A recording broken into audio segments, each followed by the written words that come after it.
Okay, let's start it. We're going to talk about three-way factorial design. And when we have three-way factorial design, in reality, what we really can consider is that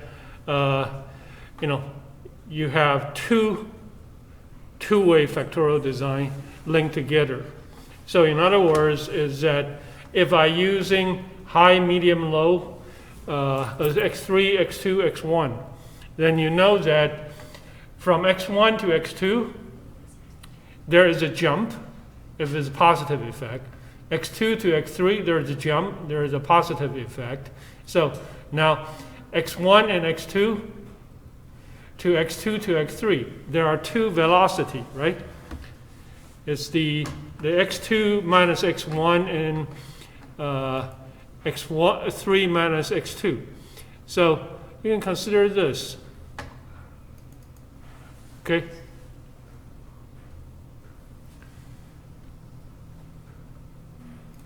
If I have something, okay, I have low level, say x0, or medium level and high level, and let's just call them -1, 0, and 1. Okay? So I know that from -1 to 0, what is the increment? 1, right? From 0 to 1, the increment is 1. So if I said that the effect is something like this, 3, so this is x, okay, or x1. This is x and this is y. And then the y effect, if I said is from 3 to 6 to 11. Okay? So what will be the velocity? Is this guy minus this guy divided by how much time increment? The time increment is from -1 to 0. So really just 3. That's the velocity. Agree? And then of course I can use the same tricks. Control C, Control V. Then that's the 6 to 11 is the increment by 0 to 1. So it's still jumped by 1, right? So now I have two linear effect. Okay? Then I would like to figure out if I call this is my velocity. Okay? I would like to figure out my acceleration, right? So the acceleration should be what? In reality is the change of velocity. So it should be this guy minus this guy. And divided by the rate of change. Okay? So now, well, let me first figure out, so what is the rate of change? Okay? One way to figure that out is, so I have a differences here and I have a differences here. So I can consider that the total differences can be considered is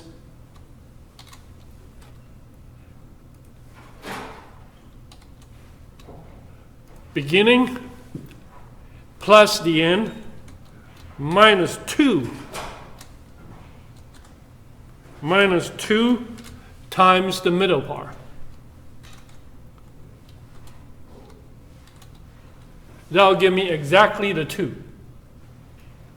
Okay?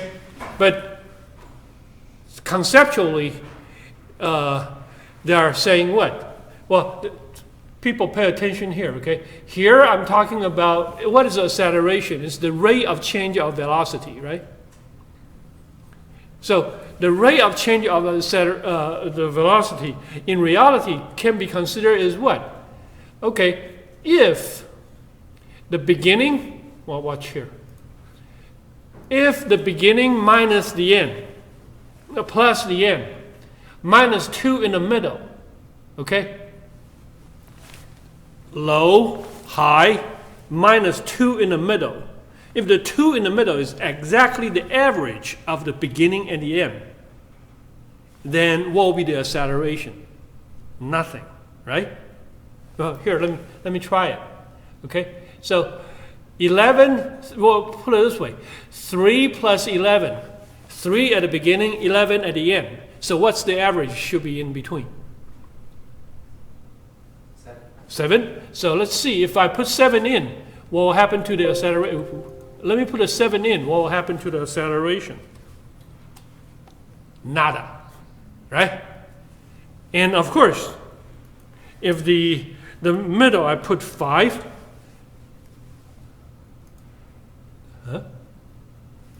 something wrong.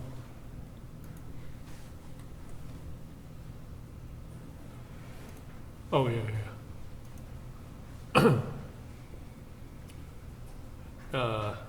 Yeah, okay. Let me use even smaller. Let me say use 3. Okay? Then you will have no velocity, and boom, run to 11. But I think the most easy way to think about what is acceleration or the nonlinear part really is what? It's if I'm having 7, then see the velocity are equal, so there's no velocity change, right? So it's linear, then there's no acceleration, or from here to here, from here to here, there's no the middle part is right in the average between the two.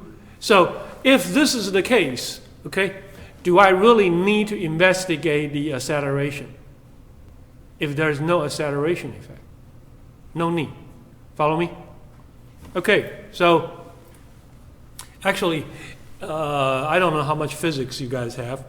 There are names for the finite differences. Displacement differences is called velocity, right? Velocity differences is called acceleration. What's the name of acceleration differences?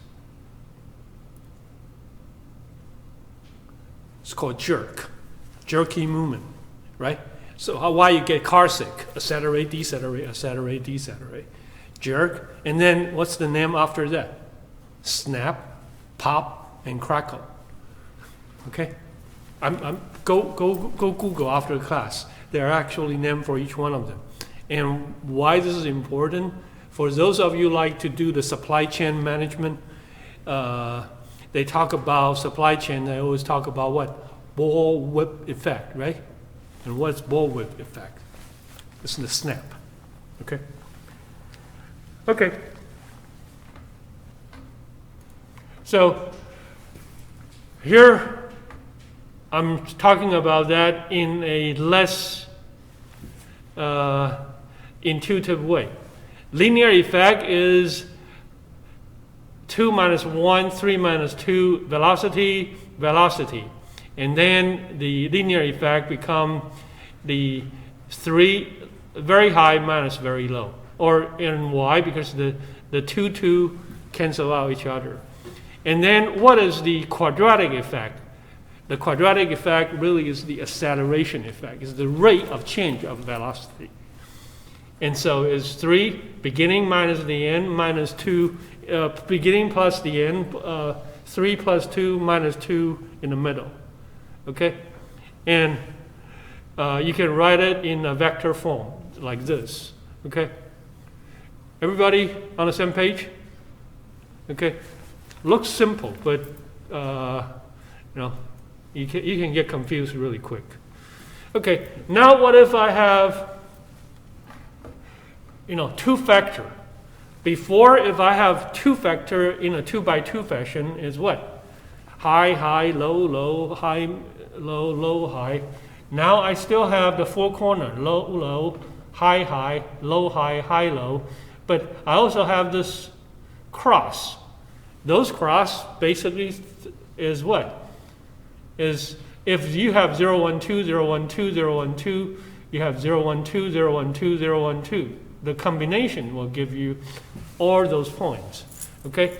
And with all those points, now rather than using 4 points to decide, are they parallel or not parallel? Parallel, no interaction. Not parallel, there is a crossing effect. Now we're using 9 points. So we need to develop a 9 point, just like before. We have a contrast square. We need to have the sum of square total, everything's, okay? Now, we're doing the same things here. Factor A, low, medium, high. Factor 2, low, medium, high. 0, 1, 2, 0, 1, 2. Okay? And then for each one of them, if I have only one observation, 1, 0, 2, 2, negative 1, 2, 0, 4, 1, 1, negative 2, 3, you still can build your ANOVA table through this kind of spreadsheet. Okay? And how? I have the spreadsheet right next to it, and I already give you the PowerPoint and the Excel file. Okay? And how are you going to use those terms to build? People think about it. A got linear effect and quadratic effect, right? So that's 2 degrees of freedom. B got linear effect and quadratic effect, 2 degrees of freedom. So, but totally I have 9 observations. I have 9 degrees of freedom, minus the overall average where the central station going to be. I should have 8 more degrees of freedom, 4 more degrees of freedom I can use. You agree with me? 9 observation, 9 degrees of freedom. A linear, A quadratic, B linear, B quadratics. Where are the other 4 degrees of freedom going to be used? Since we have high-low, or linear, quadratic, now we will have the so-called linear effect, linear quadratic effect, quadratic linear effect, and quadratic effect. Okay? And one way to think about this is what is a linear quadratic effect? Okay? Well, linear, I don't need to talk about it. Just like what we had before, the parallel things. Quadratics is this, okay? If the geometry look like a ridge, okay? And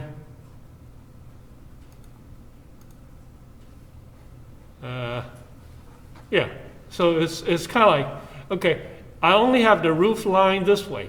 Go up, coming down, go up, coming down. Okay, so this could be A low, A medium, A high. That's it. So linear quadratics. Okay? And then, of course, I can also have the other one is saying, hey, B is doing this linear quadratic and nothing going on. Okay? Now people, what will be the nightmare is the response surface that we're going to investigate later is if I have the quadratics, okay, there are basically how many different conditions we can explain a quadratic effect. Let me put it this way. The landscape can be convex. Convex means what? Holding water, right? So it's like a baseball or like a bowl. Okay? And this is convex. Okay? That's both A and B, or both x1, x2. They are basically saying what? I will have the lowest points in the middle. But A go up, A go low. Okay, so no matter in this direction or in the other directions, it's always low, medium, high. Low, medium, high. It's right in the middle. Okay? So if I'm talking about this is what? In the middle, I have the lowest point. The four corner or the other. You guys can you guys see this? I have nine points, right? Here. I have 9 points. 0, 2, 0, 1. Where is the lowest point? At 1, 1. Follow me? If 1, 1 is the lowest point, everything else is going up, then it's like holding a baseball cap upside down or a bowl holding water. Agree? And then of course, if I turn it around and say concave, that means what? You have a maximum. 1, 1 is the highest point. Okay, those two are actually not too scary. There's one more, very, very scary one. What's that one? Saddle point. And what is saddle point? Saddle point means that could be max, could be mean in the middle, depends on how you look at it. So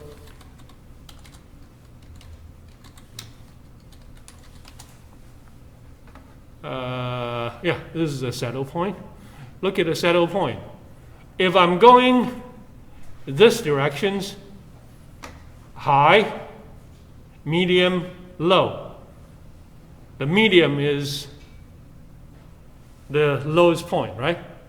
But if you look at it from this dimension, high, medium, low, -1, 0, 1, it turned out to be what? Lowest points, highest points, lowest point. So in other words, is that before it's either convex or concave. Both say convex and concave. Both a bow or bow upside down. This one is depends on who you're talking about.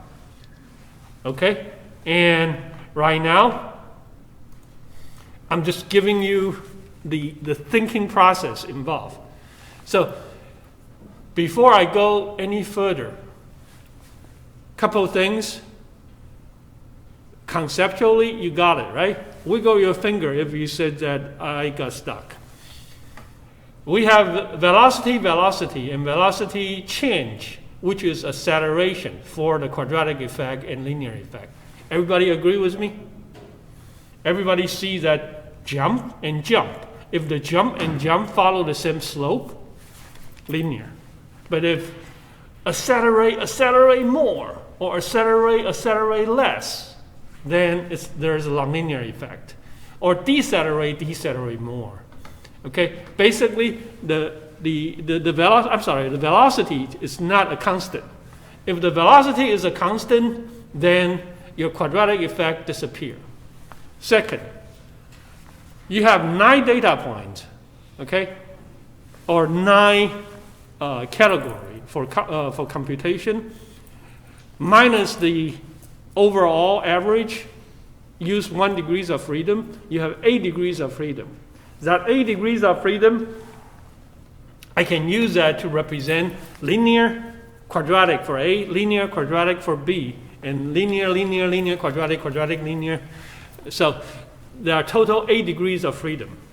Second, if you have 8 degrees of freedom, you can use those 8 degrees of freedom to look at the landscape in such a way that intuitively could be convex, could be concave, convex happen at the same time. Okay? And why it will happen at the same time if there's a saddle point. Okay, so now let's do the computation. And here is the spreadsheet I give you. Okay, and for this, first, linear quadratics. Okay, linear quadratics. Okay, linear. Okay, so everybody sees that if I only have B column and D column, I have what? -1, -1, And then I have the 0 in the middle. If I ignore all the 0, then this section disappear. This section disappear. So if you only look at linear change, totally how many data points you need? Only 4, right? Only this one and this one. And then quadratic. People think about it. This minus this is 1. This minus this is 1. So you can consider this minus this and this minus this is what? 1, negative 2, 1. Because negative 2, 1, what's the beauty of it? That is when you sum this together, the total should be what? Well, it should be a contrast, right? So that will be that contrast. 0. So we'll build a contrast. And next, I'll do that later. So here, pay attention is now I have the quadratics. Pop in the middle, pop in the middle, pop in the middle. And of course, once you have the linear and quadratics done, everybody see that how I build a linear and quadratic contrast? Yeah? Okay. And next, multiplication. Linear times linear is linear, linear, quadratic, or done. Okay? And then, of course, at the end, this is your night observation. Okay? And let's do some checking here. Okay? If you sum any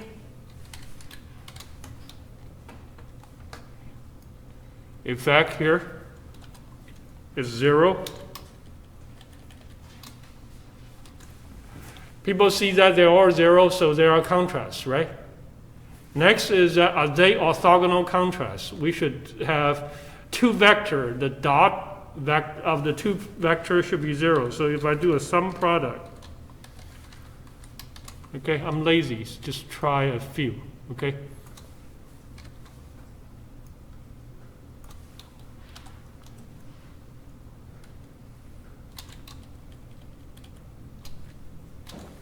Everybody see that? The sum product is also 0. So agree with me.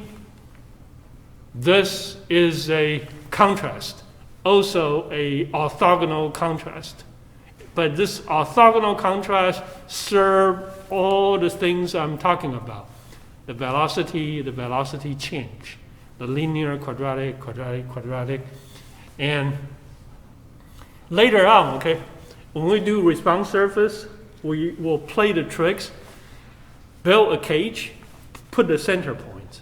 And then at the end, we'll just stretch out a little bit and to build the whole things. Okay, next, all you need to do is stop doing the sum of square of each one of them and the sum of the this times this. I know before what I did is I copy this and then basically create another column, right? Saying what is AL times Y, AQ times Y, and then do the sum. This time I'm just lazy. Directly have a sum product of each one of them, of your performance measurement times the contrast you build. And then you get your contrast value. And then what will be your sum of square? And just, your, well, I missed one. How did that happen? I don't know. Okay, so I have, this is the sum of square for each one of them. Okay? And here, people, look at A effect. Quadratic is strong, right? Right? Big, right? How big is big enough is 1 degrees of freedom right now. So just we can look at it directly. And B quadratic effect is strong. Okay? And usually this is the case, okay? Remember when we talk about the 2x2 or 2 factorial design, I always said that, hey, if you want to talk about A-B interactions, you better have your A main effect and B main effect, then A-B interact, right? Because priority-wise. So if I want to talk about A-B-C interaction, I need to have A strong, B strong, C strong. So it's kind of hierarchically, you start from the main effects and go on. And in this, there are similar kind of argument, okay? It's very hard for you to say that, hey, A quadratic effect is not strong, B quadratic effect is not strong, but A, B quadratic together is strong. What I'm saying is this. People, who's wearing a baseball cap? Yeah, well, I cannot show it on screen. Well, can I borrow yours? Just 1 second. I promise I won't ruin it. Okay, thank you. Here. If, let's say that we're talking about convex, I'm looking at it from the front. You see that there's a curve, right? And then you look at from the side, this view, you also see a curve, right? So here there's a curve, here there's a curve. So overall, there is a quadratic makes sense, right? How could it happen if I said that, A quadratic, B quadratic is there, but you only can see quadratic on one side, you don't see quadratic on the other side? That doesn't make sense, right? Because what will be the only situations that I can have one side quadratic? If I only have a piece of paper, I'm just rolled a piece of paper like a gutter, then you only have one side view. But if you only have one side gutter view, you have quadratic on the side, you're still not going to have a 2x2 effect. You guys agree with me? Can you see that? Yeah. I try to break it down. You should intuitively consider that. It doesn't make sense, that's why a lot of time when I sit in somebody's defense for their dissertation or thesis, they start talking about those high-level yada yada. I'm kind of like, slow down. I don't want to hear the high-level stuff. Give me the basic. Break it down. If I don't see the main effect, you start talking about a three-way, four-way. Thank you. That's a science fiction. Okay? Okay, so once I build that, okay, you have the Excel. Then you can break them into the sum of square. And then people look at here. The main effect, okay, I will have the 5.78. Okay, 5.778. Where's the A coming from? I'm sorry, the main effect, A, I have a 4.22. Where the 4.22 coming from? Linear plus quadratic, right? 1.5 plus 4.72. That'll give you 4.22. Where is the B effect coming from? Linear plus quadratics, 0.17 plus 1.39. Okay, so you can look at them as 2 degrees of freedom, linear quadratic, 2 degrees of freedom, linear quadratic, and then all this first 4 add together, 4.22 plus 1.556, you got your 5.778. That 4 degrees of freedom is called main effect, sum of square. See that? And then, of course, you will have the two-way interactions, and the two-way interaction, just the rest, okay, combined together. And you know that the monster is the one hidden in the back, is that 21.78. Okay? And that's your 4 degrees of freedom. And of course, in this example, I don't have any left for the error term. And then, of course, we need to eliminate a few terms to be used. But in this example, I don't want to do any polling. I just want you to at least using this simple example to figure out where the linear effect, where the quadratic effect coming from. Okay, so if you agree with me, Next, we could do the plotting. Same tricks. Parallel. Parallel means there is no interactions for linear quadratics. And then whenever quadratic linear or linear quadratic, same things. Parallel, no interactions. Not parallel, there are interactions. Okay? So those are the 4 degrees of freedom used to describe the linear effect and the quadratic effect. Okay?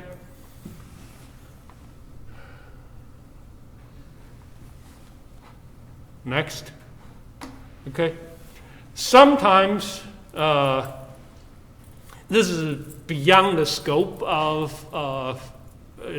what I'm saying is you're not going to use this much in your class or your term project. But if you go for a graduate school, we have the so-called I sum of square and J of sum of square. Basically, just have the main diagonal measurement. So if I go for the main diagonal of that 9 degrees of freedom, is 1 plus 4 plus 2, that's 7. 2 plus 1 plus 2 is 1 square. So I can go main diagonal, figure out the sum of square is main diagonal sum of square, and then I can go subdiagonal, have a subdiagonal sum of square.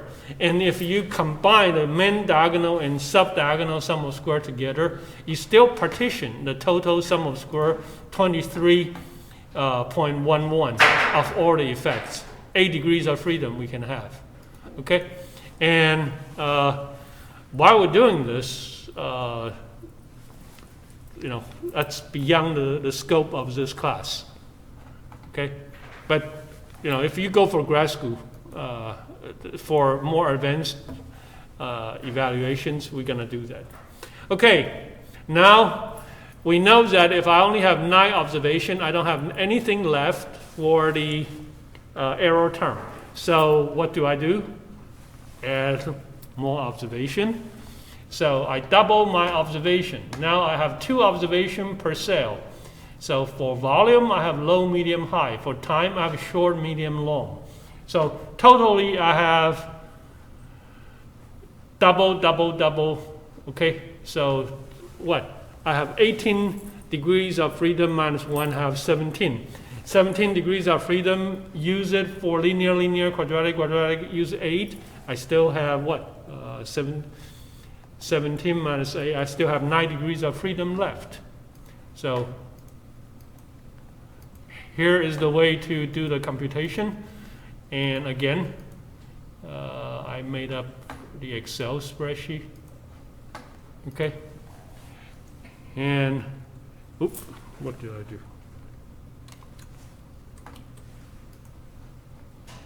Okay, you have the observation, and then one way you can think about it, okay, is you can treat them as what?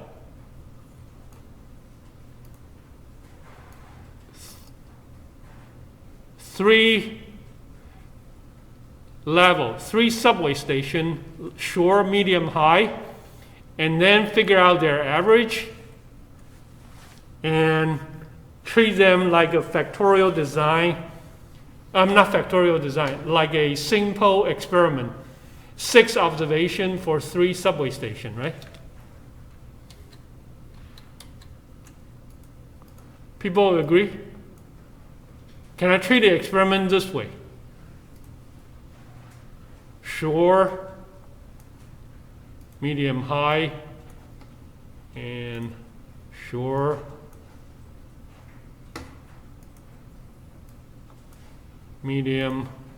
short, medium, long. 3 treatment this way. And can I figure out the subway station, the error terms, yada yada, right? And of course, I can do it vertically, and then I can calculate the overall average. And so at the end,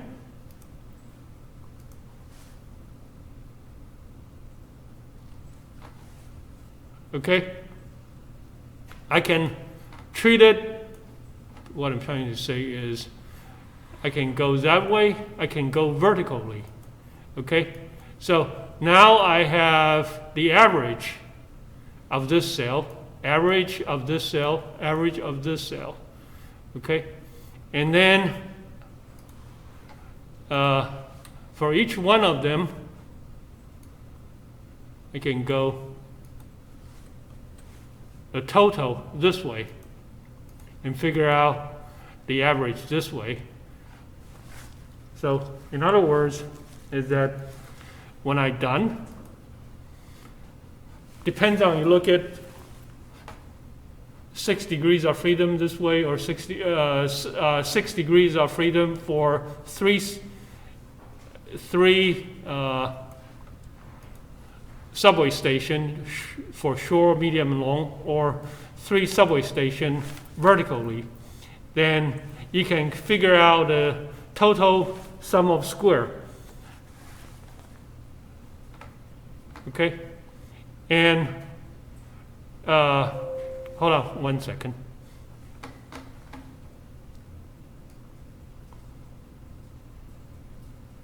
Yeah, let me do this.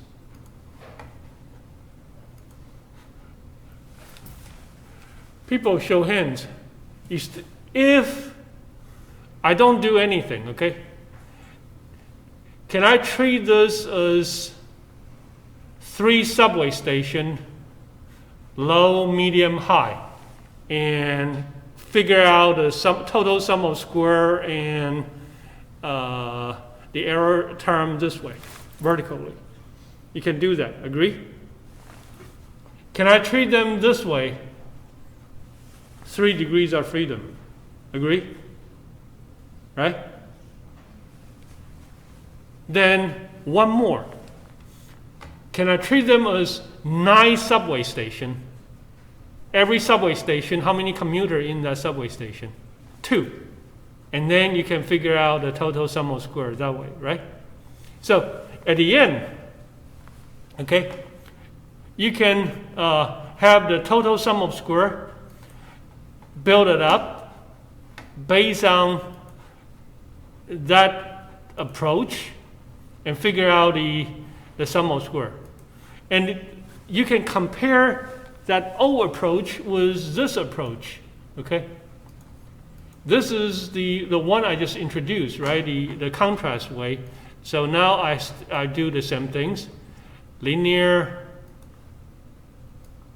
linear, linear, linear, linear,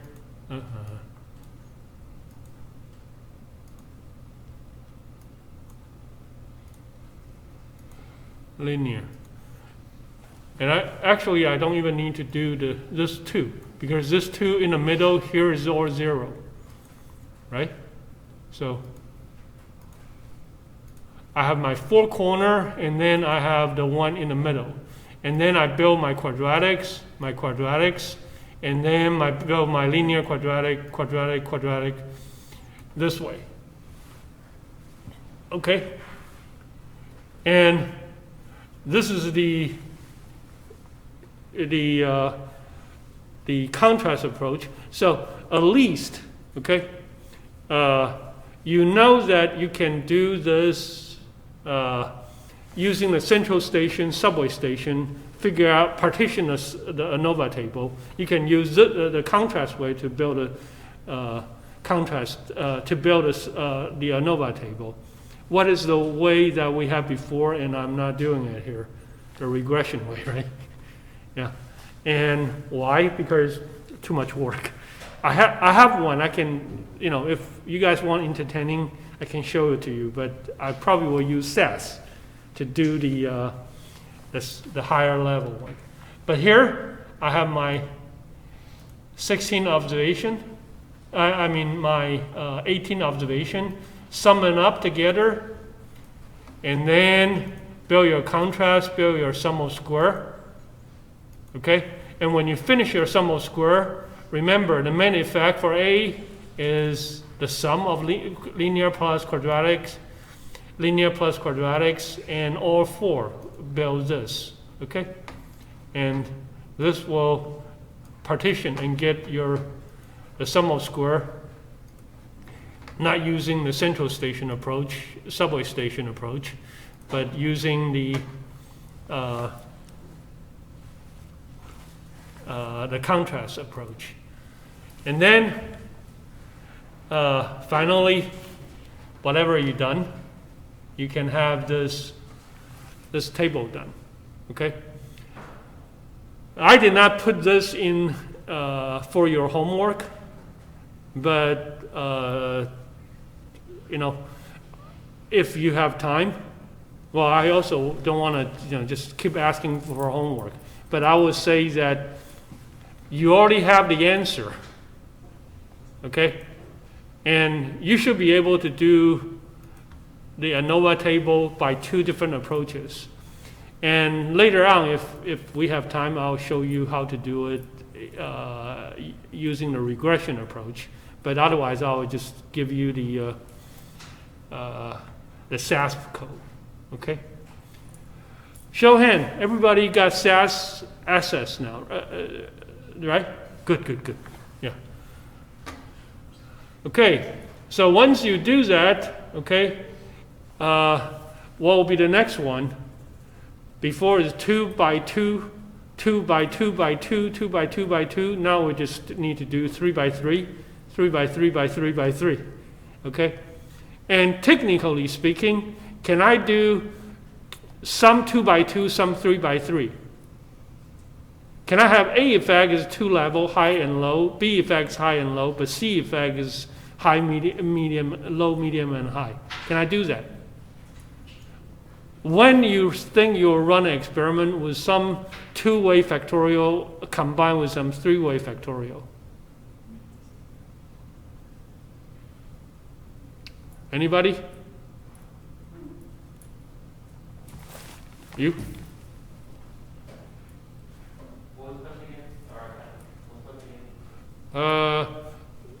Can I have a experimental design with A effects 2-way, B effects 2-way, but C effect and D effect is 3-way? We already talked about a lot of 2-way. Now we start getting 3-way. Can I do some 2-way combined with some 3-way? Probably. I think Why you do that? I'm not really sure if it's how much you can get. I don't know. Because you have 2 effects and you have 3 effects. You can test how the 2 effects work with the 3 effects. I feel like I'm not random, but. Okay. 3 ladies sitting in the back. Anything from Google? Can we do a 2 combined with 3? I agree with what Calvin said. What Calvin said? That he thinks that you can, that it makes sense what you put, but not sure if you can. And why we want to do it? Because we can. Experimental design. Your boss need to give you money and resources to do it, right? And so, do you think that you should always ask for 3 by 3 by 3 by 3? No. Why not? It's your life, right? You don't want to waste your time. And so when you want to do it, unless you think that there are some quadratic effect you need to investigate. So if it's A effect and B effect, you know for sure it's linear all the way. Why bother? So in other words, is that if I can have an A effect is 2-way, B effect is 3-way, what that really means is what? The configuration, no matter what, will look like a gutter. And if it look like a gutter, I know I have enough knowledge to know that there's no need to investigate everything in 3-way, then why bother? Because it saves time and money. Okay? And then, of course, you will say that what if the landscape is very, very complex? a lot of convex, concave. You got a very, very complex surface to investigate. Then we get into the response surface. We need to divide and conquer area by area. But no matter how many area we need to investigate, when I reduce that to the minimum, okay, what is the minimum shape of any things? Convex, concave, and saddle points, okay? If you disagree with me, you say there is something else, okay? I would like to see that. Anyway, now if I have 3, the nightmare become linear, quadratic, linear, quadratic, quadratic, quadratic, linear, quadratic, you know. So you can say that there are A effect, B effect, AB interaction, AC interaction, BC interaction in 2-way, in 3-way, and totally there will be 26 degrees of freedom rather than 8. Okay? And another way you can think about it is this way. 3 by 3 by 3. How many? 27, right? 27 minus 1, 26. Here's the breakdown of the 26. Okay. So here is the experimental conditions I show you. And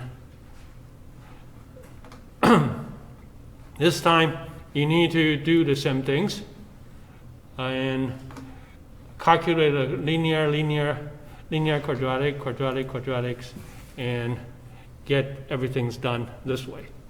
Okay?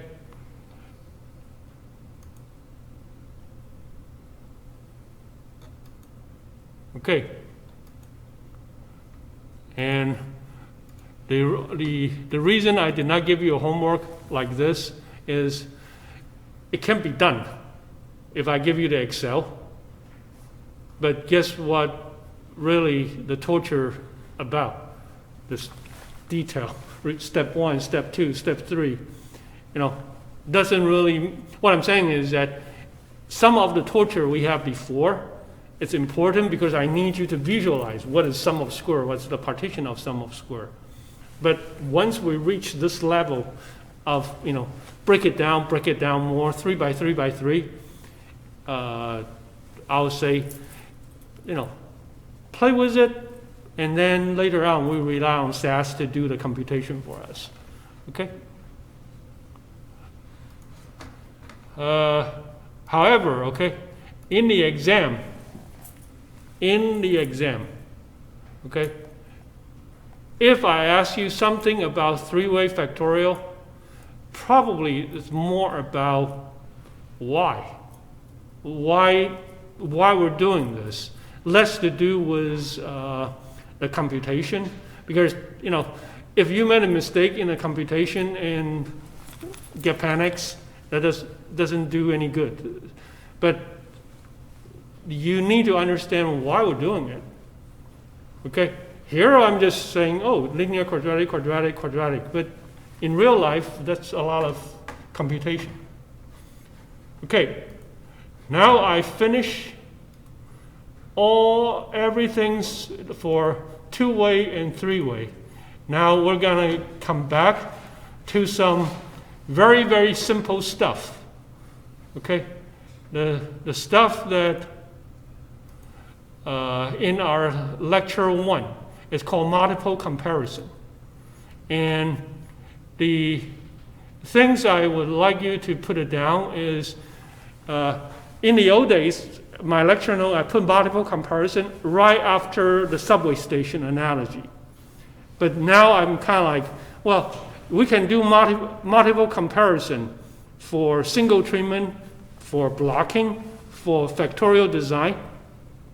Like the last one we have, I can have what? Low, medium, high for A, low, medium, high for B. So totally how many different treatment if everything's under multiple comparison? 9, right? Because 9 different comparison, remember what I just said? If the 1 in the middle, 0, 0, 1, 1 is the max, or 1, 1 is the mean, that means that that's the highest point, how much higher than the others. And that basically is a comparison of how high is high enough, how low is low enough, how much jump is too much jump. So to do multiple comparison, okay, it's not just for single treatment. It could be used for factorial design, two-way factorial design, three-way factorial design, for any combinations. Okay, so that's number one. Number two, I would like to explain to you the following. Okay, if we're going to do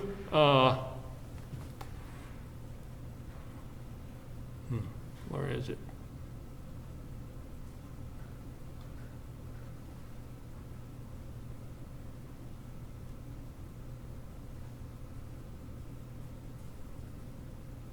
Oh.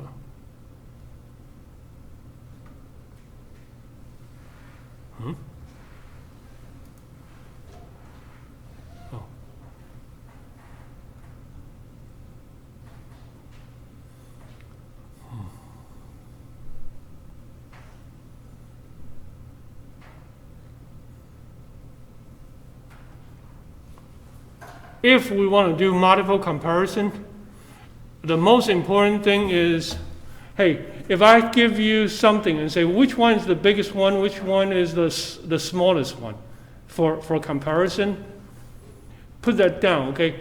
You don't do that unless your ANOVA table shows that there are significant differences. So in other words, if I say A effect is significant, okay? So if A effect is significant, compare A low, A medium, A high, makes sense, right? If I say A effect is not significant, they're all the same, would you need to do multiple comparison? No. Same thing for B effect. And then if I said that, oh, we need to do A medium, high, treat them as 9 different conditions, when you would need to treat them as 9 different conditions. Both A effect, linear quadratic, B effect, linear quadratic, A effect, B effects, their combination are significant. Then you do multiple comparison. You guys follow me? If the ANOVA table says that, hey, I cannot tell the difference between the two, and you run multiple comparison, okay? If I give you something, and at the end, you did not see any differences, and in the exam, it could have this kind of tricky situation. I say, hey, perform a multiple comparison. And then you just plug and play the multiple comparison, even though you know that there's no significant difference. ANOVA table says there's no difference between the two, and you do that, you will, even your computation is correct, your logic is totally wrong. Then you will get into, you're not gonna, you get 0 on that part. You guys follow me? Multiple comparison only need to be done when there are significant differences among them. And also, there are several assumptions I need to check. All those assumptions for you guys, if you're gonna use experimental design in your senior projects or your capstone projects, remember, you don't need to put those legal checked. Okay? Basically, is your experimental design kosher? Okay? Those verifications need to be in the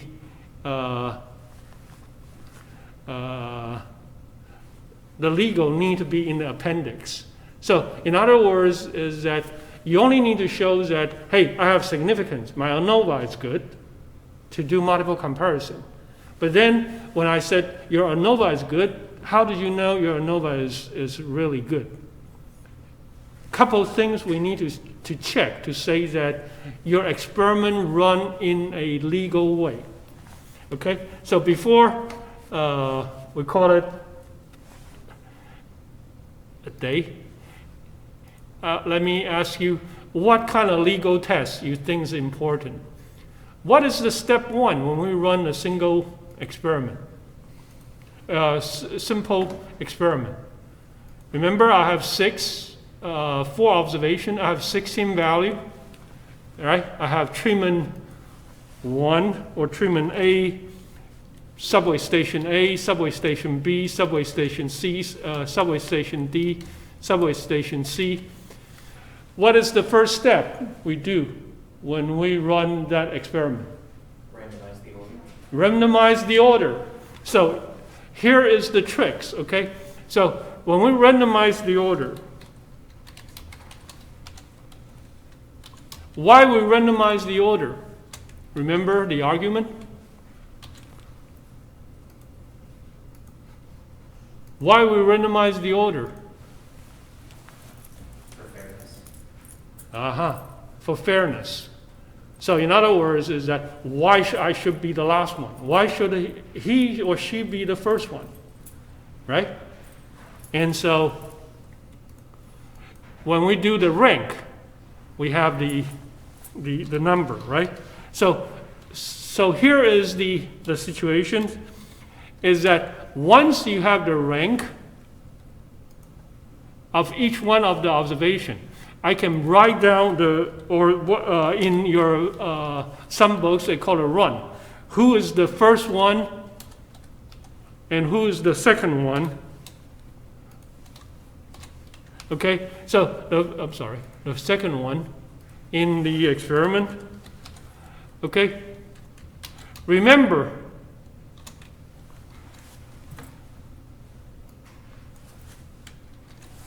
all those numbers could be here, could be here, could be here, right? Could be in a factorial design, could be from low, low, high, high, could be from anywhere. Our last experiment, we have 18 number, right? 3 by 3 twice. Could be anywhere. So it's completely randomized. But if I argue that I am completely randomized, how are you going to prove that?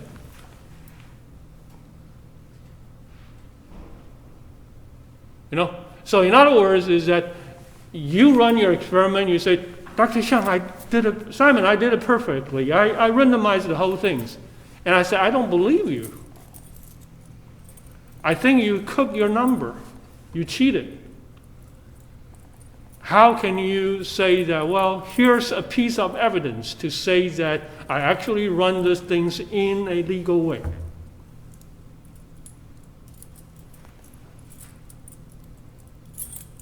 How many of you ever heard autocorrelation?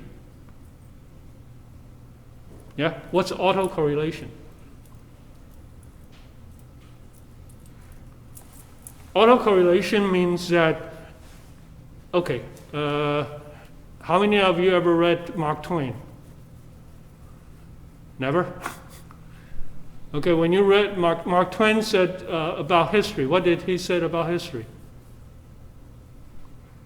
History never repeats itself, it just rhymes, right? So there is a rhythm in the history. So here, we need to do a rhyme test, okay? Or autocorrelation test. So let me just pretend I have a set of number here, okay? But let me do that.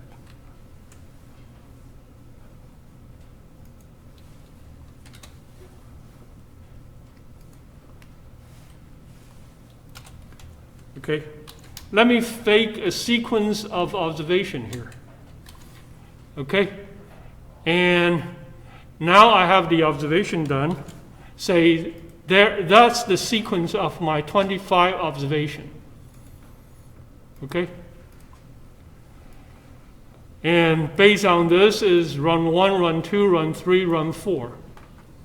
Okay, so people, look at the if I'm just doing a plot of this 25 number,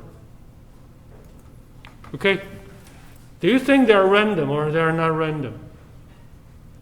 Why they're not random? Do you see the magnitude seems kind of increase? Okay, so in other words is that I could be big if my past is big. I could be small if my past is small. Then whenever that happens, means what? History never repeats itself, but it just rhymes. Whatever, where I am right now, it's not completely random. Depends on where I was before, right? If you take 5302, they probably talk about random walk, right? So the first things in our mind is, hey, when you said you completely randomized the whole things, how are we going to check that? I'm going to show you computationally. Okay? So do you think that's a problem? We need to check. Or to have a piece of evidence to say that my experiment is legal for multiple comparison or for factorial design. What will be the next things you need to check? Other than check the clock, see if time to go. Nothing?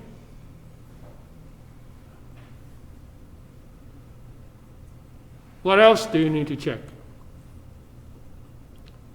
I sometimes have the urge to ask you to write a thesis, a 100 words to say that I guarantee you for the rest of my career, I would never use experimental design. I don't care.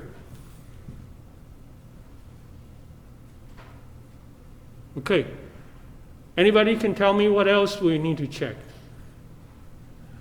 Here, when we have the multiple treatment, we said that the central station and the subway station make the difference. The local commute should be what? Random number, right? Should be a set of random number. So in other words, is that the variation here, and the variation here, and the variation here, the local variation should be what? Pretty much like from a same normal distribution, right? And that assumption is called Iid assumption. Iid stands for independent and identical. Okay? It's pulling out from the same set of random number. So again, I need to check, make sure that every number you get, it's random. And another thing we need to check, okay, is we want to make sure that this things is not, scale. Remember Monday, I talked about when we're going to take log. Sometimes we need to take log of your observations before we run the ANOVA table.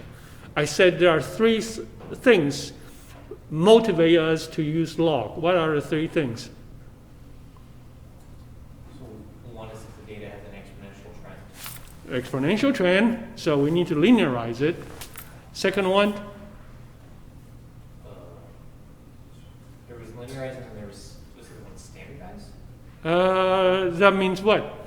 The variations is different category or different block. So sometimes we call it trumpet shape. Sometimes small, sometimes big. Then you need to take that.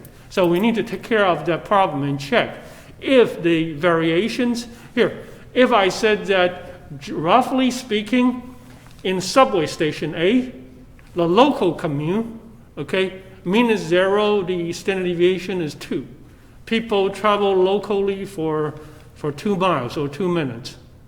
For subway station 3, B is at 0, but the standard deviation is 4. What do you think the subway station B people will say? It's not fair, right? Why in subway station A, their local commute only a tiny bit? And we want to use the subway, we need to travel a lot more. So we need to have consistent variation station by station, or treatment by treatment. Even for the 9 by 9, 3 by 3, I don't care the cell we have is in here.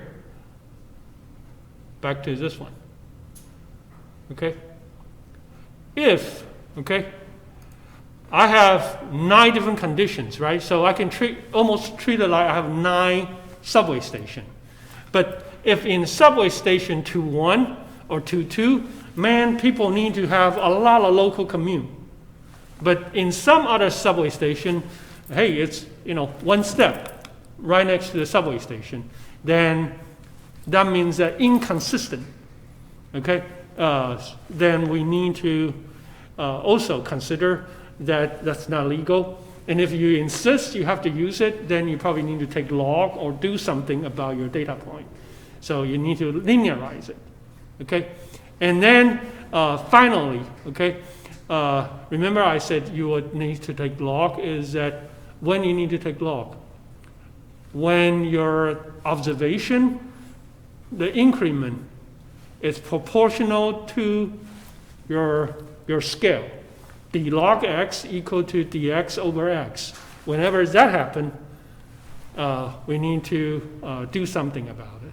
Okay, so next week I will spend probably the first hour of lecture to go through all the computation. But do you guys see why we need to do that now? Basically, I can say that, hey, we've done our experimental design. Everything's under the sun. I can do a 2-way factorial or 3-way factorial or combo. And then do the multiple comparison, figure out the effect, figure out the ANOVA table. And then I'll show you how to do multiple comparison. But then we need to have a legal document to say that's true. Those, I consider for your exam 2. Then exam 3, I basically said, okay, but the world is not just a bunch of square. It's, who knows what shape. So no matter what shape you're dealing with, I can treat them as what? Square by square.